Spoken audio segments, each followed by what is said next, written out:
Good evening everyone. Audio video clear है आप लोगों तक? पहले कंफर्म कराइए ऑडियो वीडियो क्लियर है। एक एरर बस रह गई है आपके में कि अप्रैल लिखा है जबकि ये मई का है। ठीक है, मई का सेकंड क्लास है। आज मैं पक्का इसको एडिट कर दूंगा। ठीक है, मई करंट अफेयर्स हमारा चल रहा है।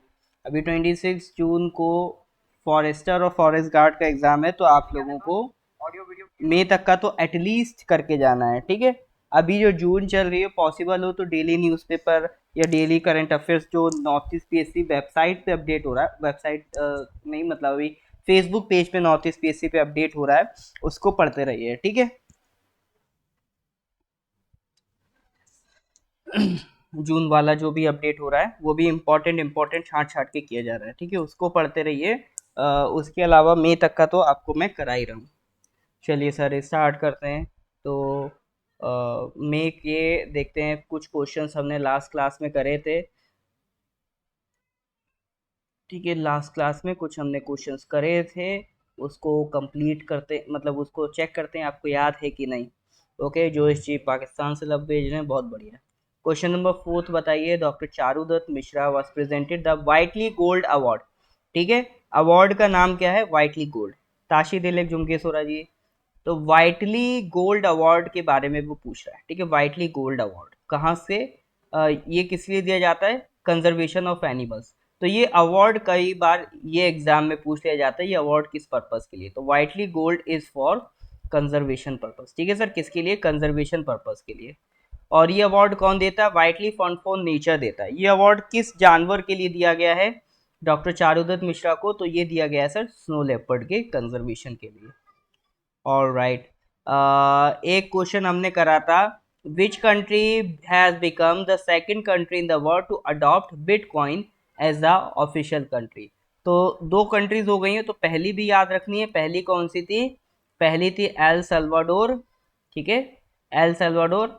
सेकंड कंट्री पूछ रहा है, सेकंड कंट्री बताइए। Second country is central African Republic.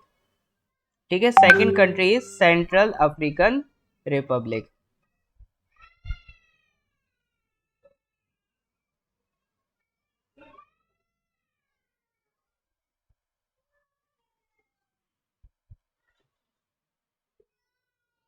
चलिए sir,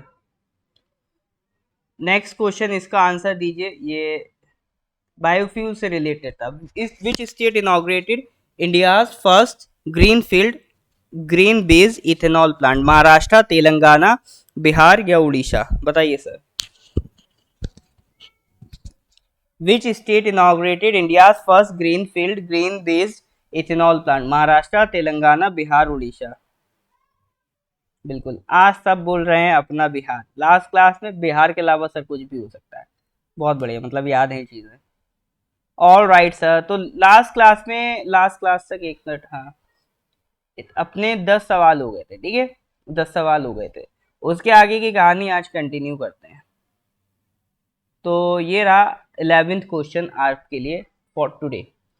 which agency is responsible, ठीक है, किसी एजेंसी का नाम पूछ रहा है, responsible for the implementation of the hallmarking of gold jewellery and gold artifacts order 2022। Bharat सरकार का एक ऑर्डर है gold jewellery and gold artifacts, उससे रिलेटेड। ठीक है, gold jewellery and gold artifacts order 2022। Amendment मतलब ये ऑर्डर पहले भी आ चुका है, इसमें कुछ अमेंडमेंट करा गया इन 2022। तो इस ऑर्डर में कुछ हॉल मार्किंग, ठीक है, कुछ हॉल मार्किंग से रिलेटेड रूल्स में चेंजेस किए गए हैं। तो उन चेंजेस को और इस ऑर्डर को इंप्लीमेंट कराने के लिए कौन सी एजेंसी रिस्पॉन्सिबल है? एगमार्क, सीएसआईआर, बीआईएस या एपीडा?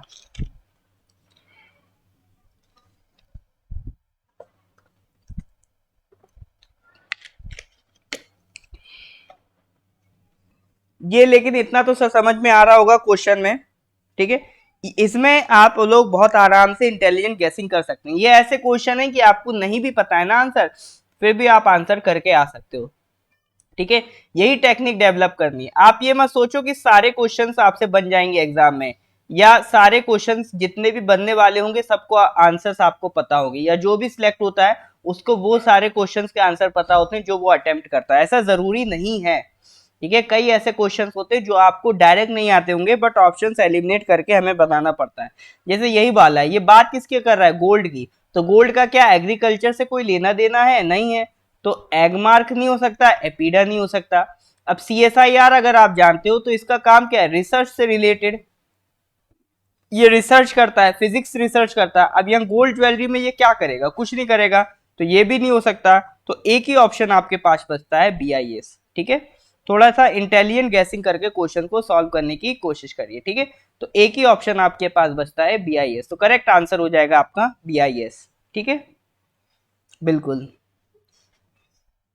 तो अब इसमें से पहले देख लेते हैं ये मामला क्या है।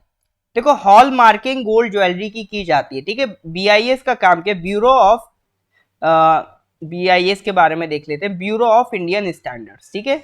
ये एक स्टैंडर्ड बॉडी है इंडिया की, जिसका काम क्या है,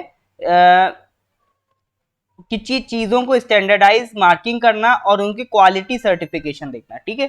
तो BIS क्या है, अपनी मार्किंग देता है कि उस प्रोडक्ट की क्वालिटी कैसी है, ठीक है।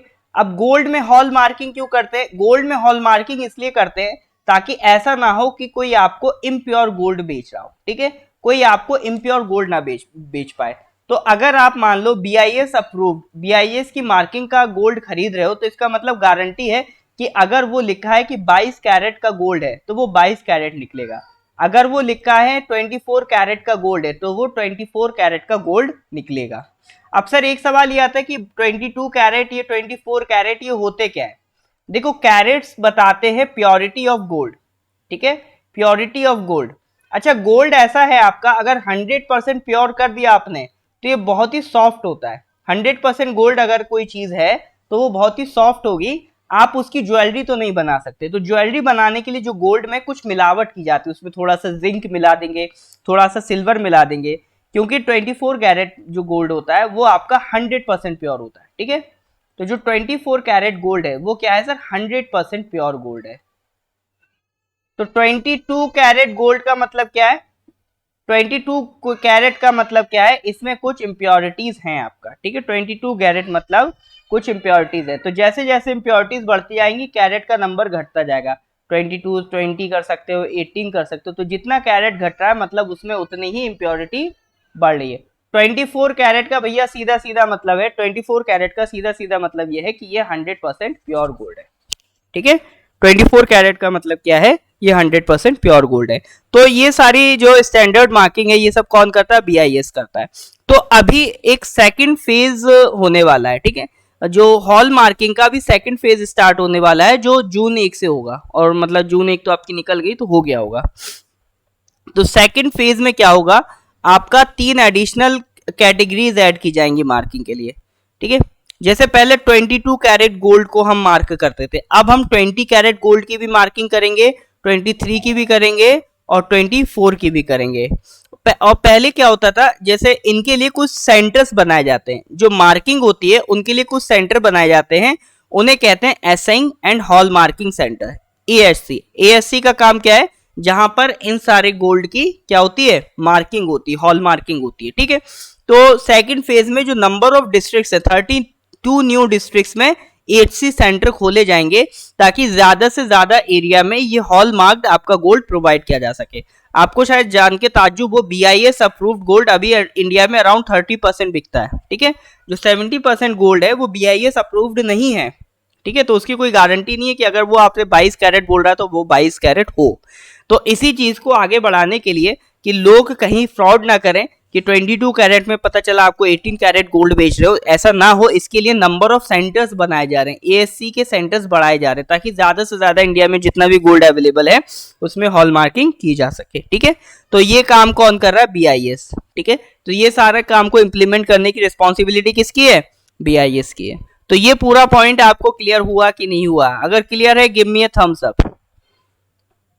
हाँ जी सर, यहां तक कोई दिक्कत तो नहीं आ रही है, इज दैट क्लियर और नॉट।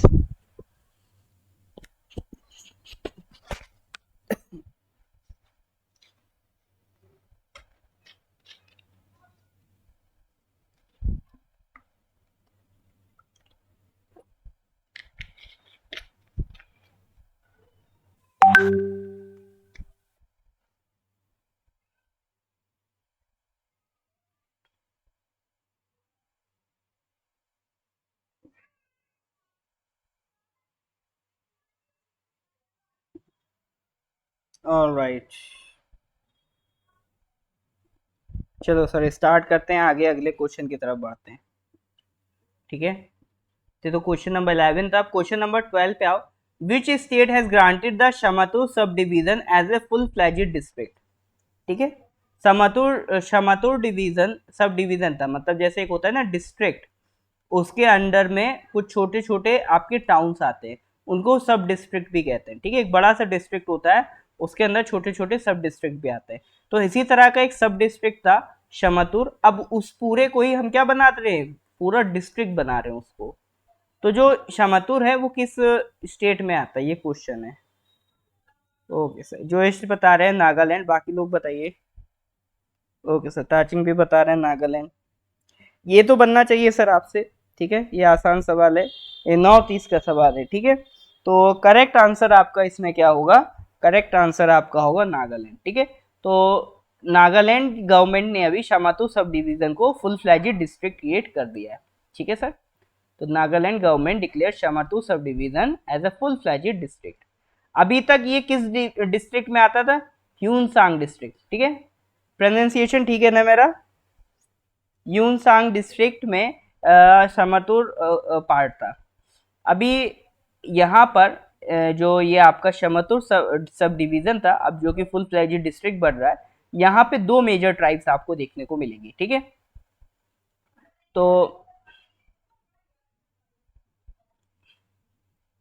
एक तो आपका तिखिर है। ठीक है, एक तो आपका तिखिर है, दूसरे का नाम मैं भूल गया हूँ। ठीक है, एक तो तिखिर कम्युनिटी है, इसके अलावा एक और कम्युनिटी है, वो दो मेन कम्युनिटी मेजोरिटी कम्युनिटीज हैं। अगर किसी और को पता चलेगा, किसी और को पता हो तो जरूर मेरे को बताइए। ठीक है, एक तो तिखिर कम्युनिटी है। तिखिर मुझे इसलिए याद है क्योंकि मैंने यहाँ पर मेंशन कर रखा है, ये आपका एज ए मेजर ट्राइब बनाई जाएगी। अभी तिखिर कम्युनिटी वहाँ की मेजर ट्राइब नहीं है, इसको वहां का अभी 15th मेजर नागा ट्राइब बना जाएगा। इससे पहले 14 मेजर नागा ट्राइब्स थी, उसमें 15th मेजर नागा ट्राइब आपका तिखिर बनाई जाएगी। देखो ये भी क्वेश्चन बन सकता है, अगर वो शमतुर डिवीजन पे ना भी पूछे तो आपसे तिखिर ट्राइब पे पूछ सकता है। तो Tikhir tribe will be the 15th major Naga tribe. ऐसे भी पूछ सकता है तिखिर ट्राइब कहाँ मिलेगी आपको, ऐसे भी क्वेश्चन बन सकता है। ठीक है, तो अब टोटल कितने डिस्ट्रिक्ट हो जाएंगे नागालैंड में, 16 डिस्ट्रिक्ट। ये भी क्वेश्चन बन सकता है कि नागालैंड में टोटल कितने डिस्ट्रिक्ट्स हैं, तो टोटल अब कितने डिस्ट्रिक्ट्स हो गए नागालैंड में, 16 डिस्ट्रिक्ट्स हो गए, और 15 मेजर ट्राइब्स हो गई। ठीक है, 15 मेजर ट्राइब्स हो गई।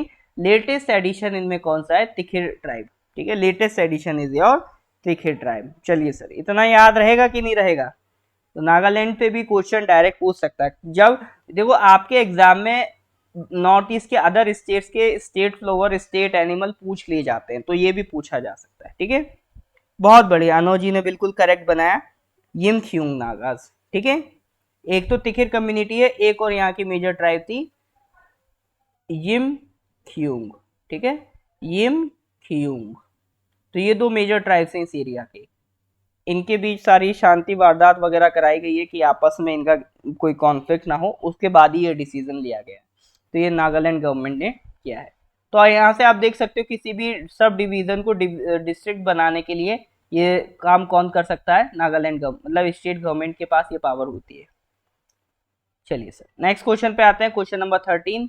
Which Indian badminton player von a bronze medal in Asia badminton championship 2022। तो अभी एशिया बैडमिंटन चैंपियनशिप 2022 हुई थी, उसमें किस इंडियन बैडमिंटन प्लेयर ने ब्रॉन्ज मेडल जीता है, बताइए।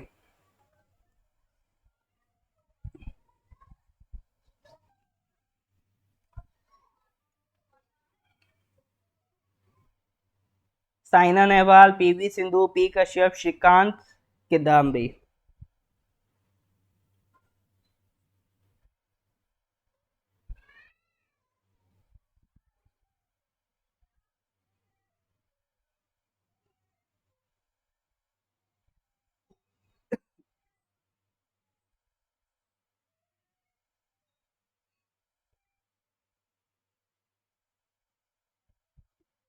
हाँ जी सर, एशिया बैडमिंटन चैंपियनशिप में अभी हाल फिलहाल में ब्रॉन्ज मेडल जीता आपका पीवी सिंधु जी ने। ठीक है, किसने जीता है सर, पीवी सिंधु में।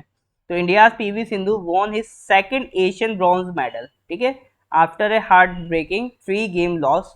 ये किसके अगेंस्ट जीता उन्होंने, जापान की प्लेयर के अगेंस्ट जीता है, ठीक है। तो बाकी ये सब पढ़ने के लिए पढ़ लेना, और कुछ इंपॉर्टेंट नहीं है, नाम याद रखना, ठीक है, नाम याद रखना। रियो डी जेनेरियो में उन्होंने सिल्वर जीता था, और 2020 में टोक्यो में उन्होंने ब्रॉन्ज जीता था, ठीक है। तो 2016 में सिल्वर मिला, 2020 में टोक्यो में उन्हें ब्रॉन्ज मिला, 2022 में अगेन उन्हें क्या मिला, ब्रॉन्ज मेडल मिला, ठीक है। चलिए सर, तो पीवी सिंधु का ये 3 गेम्स का रिकॉर्ड था। Next question number 14, the second edition of the Atal new India challenge and 2.0, Atal new India challenge 2.0 has been launched under which institution और मिनिस्ट्री? बताइए sir. Atal new India challenge, Atal new India challenge has been launched under which institution or ministry?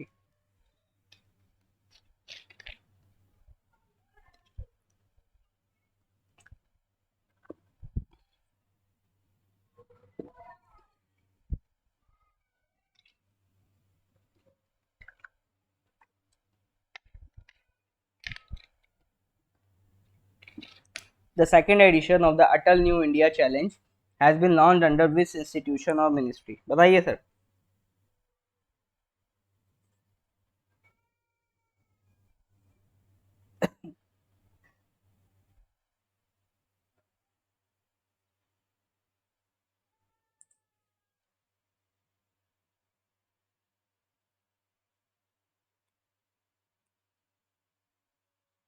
तो भैया ये जो launch हुआ है, ये launch किया है नीति आयोग ने, ठीक है।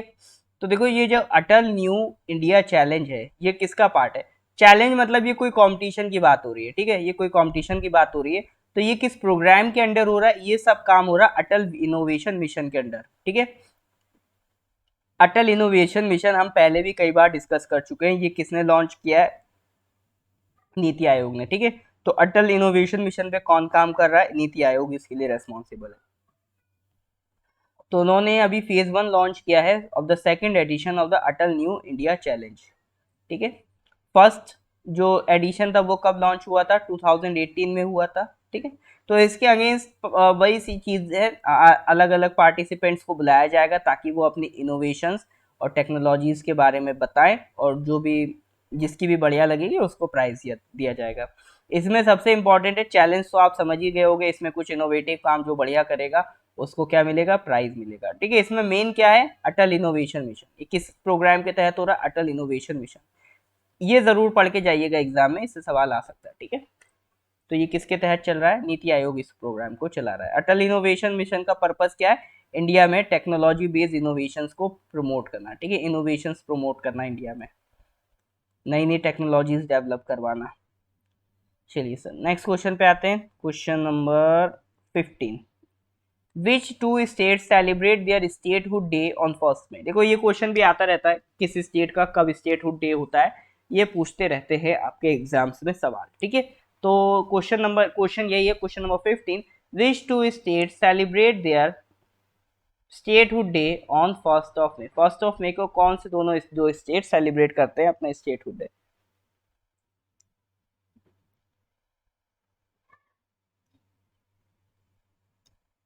Hello ji, Achi. Aachi.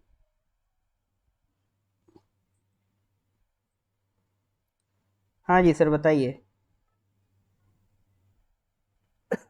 Which two state celebrate their statehood day on 1st of May?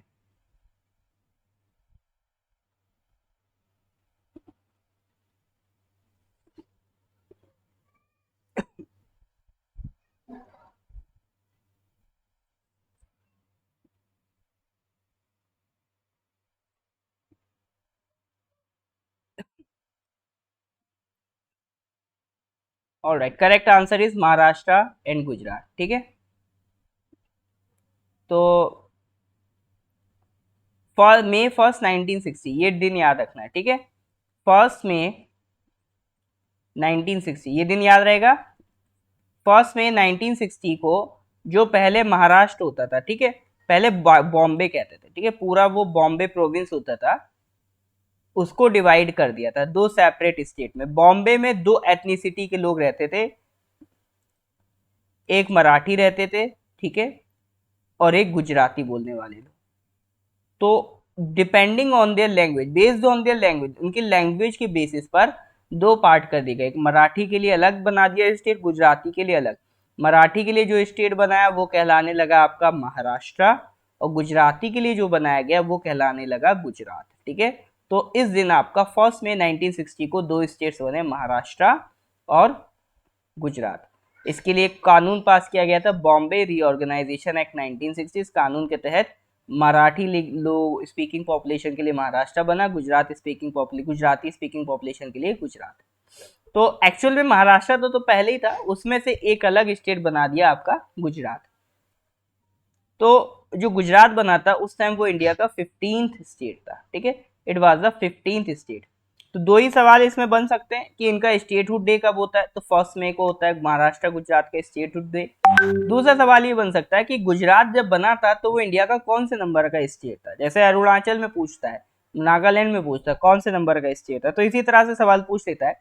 तो ये पता होना चाहिए उस टाइम गुजरात इंडिया का 15th स्टेट था। ठीक है, तो जितनी भी देखो आपके एग्जाम के लिए जानकारी रेलिवेंट होती है वो मैं चुन चुन के आपके पीडीएफ में डाल देता हूँ। ठीक है, जितनी भी आपके एग्जाम के लिए रेलिवेंट जानकारी है वो सब आपको पीडीएफ में मिल जाएगी।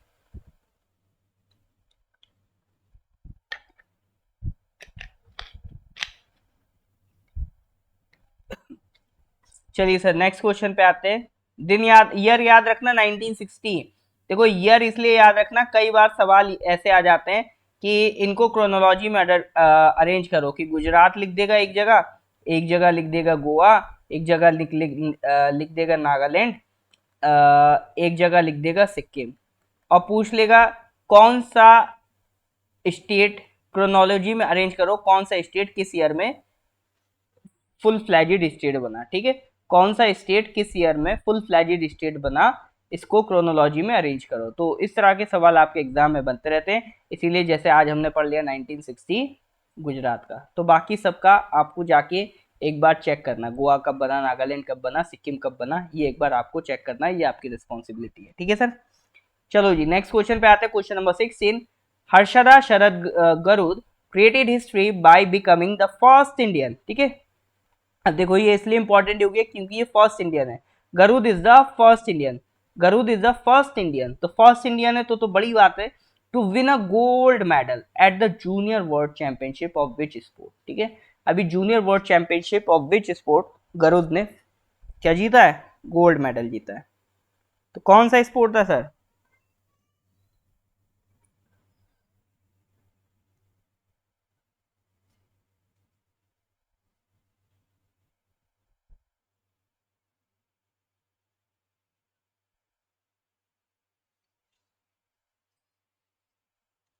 रॉकी भाई कह रहे हैं sir we all want 1 to 2 class on Arunachal Pradesh current affairs. Rocky भाई ठीक है, देखिए मैं कोशिश करूंगा। अभी क्या होता है ना, एक्चुअली मेरे पास टाइम का बड़ा इश्यू रहता है, तो इसके लिए मुझे एक टाइम बन निकालना पड़ेगा ताकि मैं इन सब चीज़ों को क्लब कर पाऊँ। और दूसरे रीज़न मैं इसलिए भी कम ध्यान देता हूँ क्योंकि नंबर ऑफ क्वेश्चंस बहुत ज़्यादा आपके अरुणाचल करंट अफेयर से नहीं पूछे जाते हैं, और जो पूछे जाते हैं वो इतने बेसिक होते हैं कि लगभग आप लोग उस शहर में रह रहे हो, उस स्टेट में रह रहे हो, आप लोग कर ले जाते हो। ठीक है, बट फिर भी मुझे अगर लगेगा मैं ऐसे क्वेश्चन ट्राई ढूंढने की कोशिश करूंगा जो इम्पॉर्टेंट हो और आपकी नज़र में नहीं आए हो। ठीक है, ऐसे क्वेश्चन जो आने की जिनकी प्रोबेबिलिटी ज़्यादा अच्छी हो वो कंपाइल करके आपको करवा पाऊँ, ऐसी मैं पूरी कोशिश करूंगा। ठीक है, बाकी एक्चुअली थोड़ा सा बस मेरे पास टाइम का मसला रह जाता है, अदरवाइज तो मैं पूरा अरुणाचल करंट अफेयर्स भी आपको कवर कर दूँ। और उसमें बहुत ज़्यादा कुछ होते भी नहीं है क्वेश्चंस, न्यूज़ तो बहुत आती है लेकिन जो आपके एग्ज़ाम रेलिवेंट हो वो बहुत ही कम होती हैं। ठीक है, वो मैं ज़रूर देखूंगा, अगर पॉसिबल होगा मैं ज़रूर करूँगा उसको आपके लिए, वैसे मैं सोच ही रहा था इसके लिए। और बाकी अरुणाचल जी के तो आपका बना रखा है, वो मैं पहले भी दे चुका हूँ स्टूडेंट्स को, और वो ऐप में जो फ्री स्टडी मटेरियल सेक्शन है उसमें भी अपलोडेड है, बट मैं आजकल में वो सारे व्हाट्सएप ग्रुप्स में आपका सेंड कर दूंगा एक बार, अरुणाचल जी के वाला पीडीएफ। ठीक है, उसमें अगर आपको लगता है कुछ और कमी है, कुछ और चेंजेस हो सकते हैं तो वो भी आप अपनी तरफ से बता दीजिएगा, तो वो मैं उसमें अपडेट कर दूंगा, क्योंकि देखिए अरुणाचल के रिगार्डिंग जानकारी इंटरनेट पे थोड़ी सी कम मिलती है। ठीक है, क्योंकि यहाँ कॉम्पिटिशन्स कम होते हैं तो वो लोग इस पर कम मेहनत कर रहे हैं। और दूसरा फिर ये भी है कि जितने भी आपके एग्जाम में रेलिवेंट चीज़ें हैं उसको मैंने क्लब करने की पूरी कोशिश की है। ठीक है, तो वो जीके वाला पीडीएफ भी आपको मिल जाएगा। वैसे पुराने स्टूडेंट्स के पास तो हो गई, जो नए हैं उनको भी मैं प्रोवाइड कर दूंगा। आप अभी चाहे तो ऐप में फ्री स्टडी मटेरियल वाला सेक्शन है, उसमें ऑलरेडी अपलोडेड है अरुणाचल जीके का पीडीएफ। ठीक है सर, तो इसका आंसर बताइए। Harshada Sharad Garud created history by becoming the first Indian to win a gold medal at the Junior World Championship of which sport? Correct answer is weightlifting. ठीक है, she has made the history by being the first Indian woman to win a gold at the IWA Junior World Championship in Greece. ठीक है, ये Greece में जीती। She won the 45 kg weight category with a total of 153 kg lifted। ठीक है, तो बड़ी बात है, 153 केजी उन्होंने वेट लिफ्ट करके in the 45 KG weight category इस अवार्ड को जीता है। चलो सर, नेक्स्ट क्वेश्चन पे आते हैं। Question number 16, question number 6, sorry question number 17। 16 हो गया, क्वेश्चन नंबर 17 पे आते हैं।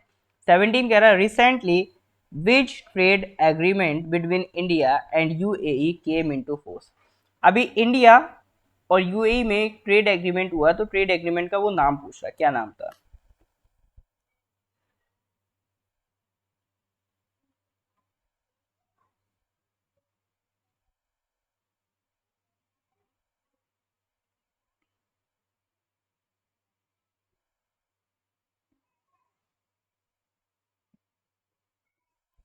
हाँ जी सर, इंडिया और यूएई उन्होंने एक trade agreement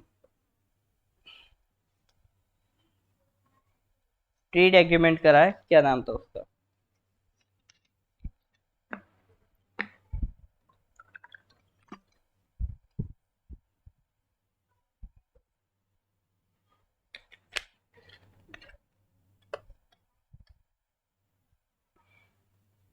free trade agreement तो बहुत कॉमन सा नाम हो गया ना, फ्री ट्रेड एग्रीमेंट तो बहुत कॉमन सा नाम हो गया, अब कोई नहीं करता फ्री ट्रेड एग्रीमेंट जैसा नाम। मतलब होती हुई फ्री बातें हैं, लेकिन उसको नाम दिया कॉम्प्रिहेंसिव इकोनॉमिक पार्टनरशिप एग्रीमेंट, से पार्ट। ठीक है, इस तरह के क्वेश्चन में तुक्के नहीं लगाने होते हैं। ठीक है, इस तरह के क्वेश्चन में तुक्के नहीं लगाने होते हैं, क्योंकि इनमें से चारों में से कुछ भी सही हो सकता है। इसमें आप किसी को भी डिनाई नहीं कर सकते लॉजिक के बेसिस पे। ठीक है,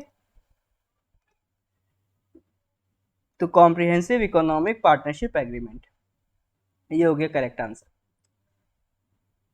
1 मई से स्टार्ट हो गया है, जिसमें जो डोमेस्टिक एक्सपोर्टर्स होंगे, जैसे टेक्सटाइल हो गया, एग्रीकल्चर हो गया, ड्राई फ्रूट, जेम्स, ज्वेलरी, तो उनको यूएई की मार्केट का ड्यूटी फ्री एक्सेस मिलेगा। ठीक है, तो हमारे यहाँ से, अगर ये हमारा इंडिया है, ये आपका यूएई है, तो यहाँ से कुछ भी एक्सपोर्ट करना है आपको। ठीक है, इंडिया से यूएई कुछ भी एक्सपोर्ट कर रहे हो, तो उसमें क्या लगेगा आपका? कोई भी, जैसे यहाँ पर पहले ड्यूटी लगता था, मतलब टैक्स लगता था, तब वो टैक्स आपका नहीं मिलेगा। The consignments to Dubai will not attract any customs duty under the pact, which is officially termed as Comprehensive Economic Partnership Agreement।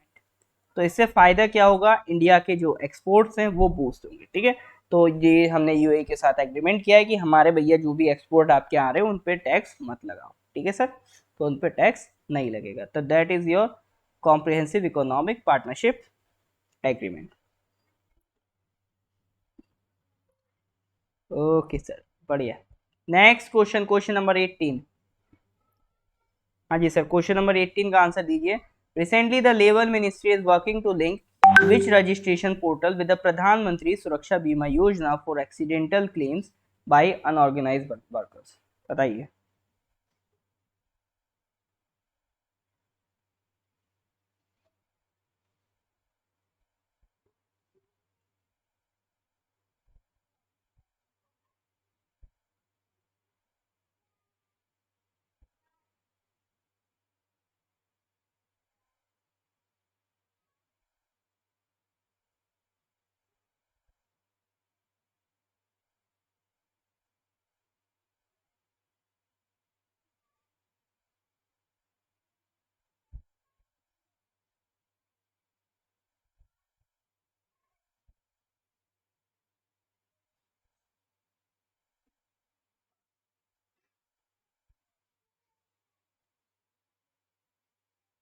हाँ जी सर बताइए। Recently the labour ministry is working to link which registration portal with the प्रधानमंत्री सुरक्षा बीमा योजना for accidental claims by unorganized workers.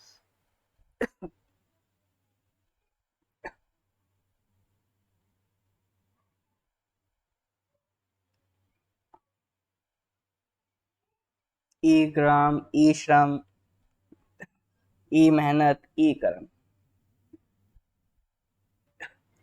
All right, correct answer is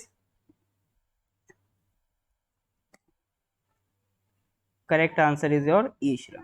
ठीक है, तो labour ministry ने कोशिश की है. अभी हम ई श्रम के बारे में देखते हैं. तो देखो हो क्या रहा है आपका, ई श्रम पोर्टल बनाया गया. ठीक है, ई श्रम पोर्टल को किससे कनेक्ट कर रहे हैं? प्रधानमंत्री सुरक्षा बीमा योजना से कनेक्ट कर रहे हैं. ये ई श्रम पोर्टल बनाने का पर्पस क्या है? तो देखो इंडिया में दो तरह के वर्कर्स होते हैं. एक होते हैं ऑर्गेनाइज वर्कर्स. ठीक है, इंडिया में जो वर्कर्स हैं वो दो तरह के. एक तो होते हैं ऑर्गेनाइज वर्कर्स सैलरीड होते हैं. एक होते हैं अनऑर्गेनाइज. ऑर्गेनाइज कैसे होते हैं? जैसे आप वो मान लो किसी रजिस्टर्ड कंपनी में अगर वो काम कर रहे हैं, किसी रजिस्टर्ड कंपनी में वो काम कर रहे हैं, उनको प्रॉपर सैलरी मिल रही है. ठीक है, उनको प्रॉपर अलाउंसेस मिल रहे हैं, उनको प्रॉपर प्रोविडेंट फंड में उनकी सैलरी कट रही है. तो अगर ये सारा सिस्टम आपका मेंटेन है तो वो हो गया ऑर्गेनाइज वर्कर. लेकिन एक बड़ा सेक्शन होता है अनऑर्गेनाइज वर्कर्स का. जैसे लेबर है, लेबर को आपने देखा कि कभी आप मतलब मंथली सैलरी दे रहे हो, उनको पीएफ में पैसा जा रहा हो, इस तरह की चीज, वो कुछ नहीं होता है. ठीक है, तो लेबर हो गई. अलग अलग सेक्टर्स में जैसे छोटे मोटे बिजनेस करने वाले लोग हैं. ठीक है, जैसे आपका मान लो कोई कारपेंटर है, कोई प्लम्बर है, तो ये अलग अलग सेक्टर में जो लोग काम करते हैं ये होते हैं अनऑर्गेनाइज वर्कर्स. इनके पास कोई सोशल सिक्योरिटी नहीं है. जैसे ऑर्गेनाइज सेक्टर में जो काम करते हैं उनको इंश्योरेंस मिलता है. ठीक है, मेडिकल इंश्योरेंस, हेल्थ क्लेम्स, ये सारा मिलता रहता है. लेकिन आप अनऑर्गेनाइज सेक्टर्स में हो तो आपको कोई भी सोशल सिक्योरिटी का बेनिफिट नहीं मिलता है. तो इसी अनऑर्गेनाइज सेक्टर को सोशल सिक्योरिटी बेनिफिट देखने के लिए भारत सरकार ने एक पोर्टल बनाया, उसका नाम रखा ई श्रम. श्रम मतलब आपका लेबर. तो ई श्रम पोर्टल में अगर जो भी रजिस्ट्रेशन कराते हैं वहां से सरकार के पास पूरा एक डेटा है, गवर्नमेंट के पास पूरा एक डेटा आ रहा है कि अनऑर्गेनाइज सेक्टर में कौन कौन से लोग काम करते हैं.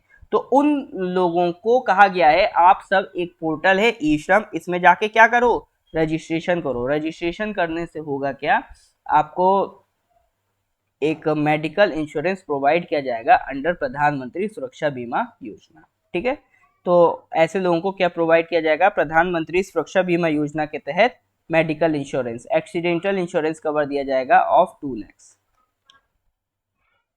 तो ये आपका पूरा स्कीम था. इज दैट क्लियर और नॉट?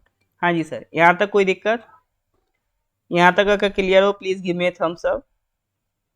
ये वाली पूरी बात सर समझ में आ रही है कि नहीं आ रही है? यस और no?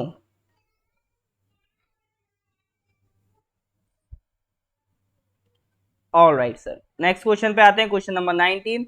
World free press freedom day also known as world press day is observe annually on which date? First में, सेकंड में, थर्ड में, फोर्थ में? World press freedom day also known as world press day is observe annually on which day? बताइए sir. Third में? पक्का? Lock कर दूं Rocky भाई? रॉकी भाई ने कहा थर्ड में, तो मतलब थर्ड में. अरे रॉकी भाई कैसे गलत हो सकते हैं? ठीक है, करेक्ट आंसर इज थर्ड में. तो वर्ल्ड प्रेस फ्रीडम डे किस दिन मनाया जाता है? थर्ड में. एक तो दिन याद रखो, थीम याद रखो. थीम क्या थी? Journalism under digital siege. ठीक है, जर्नलिज्म अंडर डिजिटल सीज. इसका मतलब क्या है? इसका मतलब ये है कि डिफरेंट डिफरेंट कंट्रीज की गवर्नमेंट क्या कर रही है? डिजिटली सर्विलेंसिंग कर रही है जर्नलिस्ट पे. जैसे आपने सुना होगा कि इंडिया में एक वायरस फेमस हुआ था, पीगासस. पीगासस वायरस कहा जा रहा था कई जर्नलिस्ट के फोन में है, जो उनके फोन को टैप करता है और सारी गतिविधियां सरकार को पहुंचाता है. ऐसे एलिगेशन गवर्नमेंट पे लगे थे. ठीक है, तो इस तरह से सिर्फ इंडिया की गवर्नमेंट पे नहीं, अलग अलग कंट्रीज की गवर्नमेंट्स पे एलिगेशन लगते रहते हैं कि डिजिटली ये क्या कर रही है, उन पे सर्विलेंसिंग कर रही हैं. ठीक है, और डिजिटली उन पे अटैक्स भी किए जाते हैं. उनके मान लो कहो तो आप उनका वेबसाइट को हैक करवा दिया जाए या उनके आईडीज को ब्लॉक करवा दिया जाए, तो इस तरह की सर्विलेंसिंग की जाती है ऑन द जर्नलिस्ट. तो उसको प्रोटेक्ट करना है उनकी फ्रीडम को बचा के रखना है। तो ये पर्पज होता है वर्ल्ड प्रेस फ्रीडम डे का। ये सेलिब्रेट आता है आपका 3 मई को। ठीक है सर।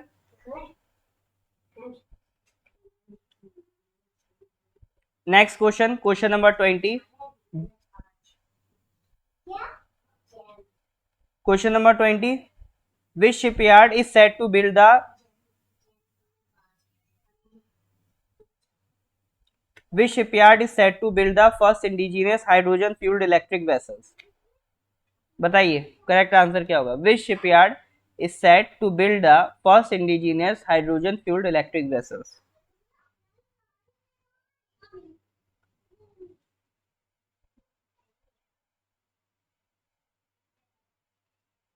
ओके, जोश कह रहे हैं, अमन कह रहे हैं आज दिन बर्थडे आपको, बहुत बढ़िया।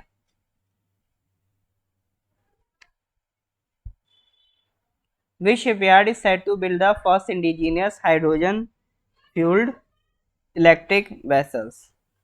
Alright, correct answer is Cochin shipyard limited. ठीक है, Cochin shipyard limited is starting effort toward green shipping. Green shipping क्या, आपका हाइड्रोजन फ्यूल्ड इलेक्ट्रिक वेसल्स होंगे, मतलब वो जो आपकी शिप्स होते हैं, ठीक है, वेसल्स मतलब जो शिप्स होते हैं, तो वो हाइड्रोजन से चलेंगे। अब हाइड्रोजन एज ए फ्यूल काफी इंडिया में काम चल रहा है कि आने वाले वक्त में एज ए फ्यूल आपका क्या यूज होगा, हाइड्रोजन यूज होगा। ठीक है, तो कोचिन शिपयार्ड लिमिटेड ने किसके साथ पार्टनरशिप की, केपीआईटी टेक्नोलॉजीज लिमिटेड के साथ पार्टनरशिप की है, और कई इंडियन डेवलपर्स भी इन्वॉल्व हैं हाइड्रोजन फ्यूल सेल के एरिया में। ठीक है, तो इससे क्या होगा, एफर्ट से फायदा क्या होगा कि जो प्रधानमंत्री का टारगेट है कि कार्बन न्यूट्रल होना है हमें बाय 2070। ठीक है, हमारे प्राइम मिनिस्टर का टारगेट है कि हमें कार्बन न्यूट्रल होना है बाय 2070। और जो भी इंटरनेशनल मैरीटाइम ऑर्गेनाइजेशन ने स्टैंडर्ड सेट किए हैं कि हमें रिडक्शन करना है कार्बन इंटेंसिटी में, कार्बन फुटप्रिंट को कम करना है in international shipping by at least 40% by 2030। ठीक है, तो 2030 तक जो कार्बन इंटेंसिटी है, कार्बन फुटप्रिंट है, उसको कितना रिड्यूस करना है, 40% रिड्यूस करना है, और 2050 तक 70% रिड्यूस करना है, ऐसा इंटरनेशनल मैरीटाइम ऑर्गेनाइजेशन के स्टैंडर्ड्स हैं। और हमारा खुद का भी टारगेट है कि हमें कार्बन न्यूट्रल होना है बाय 2070। तो उसी डायरेक्शन में हम आगे बढ़ रहे हैं, उसी डायरेक्शन में हम लोग इस तरह से आपका शिप्स वगैरह डेवलप कर रहे हैं। ठीक है, हाइड्रोजन फ्यूल और अल्टरनेट मेथड्स जहाँ पे कार्बन फुटप्रिंट कम किया जा सके वो डेवलप कर रहे हैं। ठीक है सर, इज दैट क्लियर और नॉट? अरे देखो, देश का काम होता है ये, हम नेशन के लिए काम करते हैं, और जब हम नेशन की काम करते हैं ना तो हम अपनी नहीं सोचते हैं, अपनी जनरेशन की सोचते हैं, क्योंकि आप रहे ना रहे भारत रहना चाहिए, ये हमारा टारगेट है। ठीक है पाक्तर जी, भारत रहना चाहिए, दुनिया रहना चाहिए, ये हमारी कोशिश रहती है जब तक हो पाए। ठीक है, चलिए सर फिर मिलते हैं नेक्स्ट क्लास में, बाकी के questions we will discuss in the next class, है ना। तो फिर तब तक ये क्वेश्चंस आप रिवाइज करिए, और इनसे रिलेटेड जैसे अब जैसे मैंने आज हाइड्रोजन की बात करी, तो आप पढ़िए थोड़ा सा कि हाइड्रोजन से रिलेटेड क्या क्या पॉलिसीज हैं गवर्नमेंट की, हाइड्रोजन फ्यूल क्या है, हाइड्रोजन फ्यूल कैसे काम करता है। तो ये आप अपने अंदर क्यूरियोसिटी डेवलप कीजिए। ठीक है, ये क्यूरियोसिटी आप डेवलप करेंगे, खुद आप नॉलेजेबल पर्सन बनेंगे, और जब एग्जाम देंगे तो कॉन्फिडेंस भी फील करेंगे। ठीक है, तो thank you everyone, good bye, खुदा हाफिज, ओके सर, गुड नाइट।